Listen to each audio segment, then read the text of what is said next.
আসসালামু আলাইকুম। আমি আজকে এমন একটা টক ঝাল মিষ্টি আমের মোরব্বা, কাঁচা আমের মোরব্বা দেখাবো, যা আপনারা খেলে খুবই মনে রাখবেন। আমি কিভাবে বানিয়েছি সেটাও দেখে বানাবেন, বানিয়ে খাবেন এবং সারা বছরের জন্য ফ্রিজে রেখে দিতে পারবেন। আম পিস করে চিনি দিয়ে চুলার জালে বসিয়ে দিব, তারপরে একটু হলুদের গুঁড়ো, একটু বেশি করে মরিচের গুঁড়ো দিব যাতে ঝালটা হয়, চিনি দিব, লবণ দেব।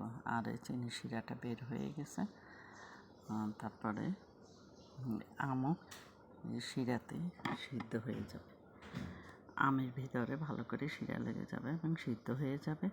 তারপরে পানি শুকিয়ে একদম আমের সাথে মিশে গেলে আমি উঠাইয়া ফেলবো।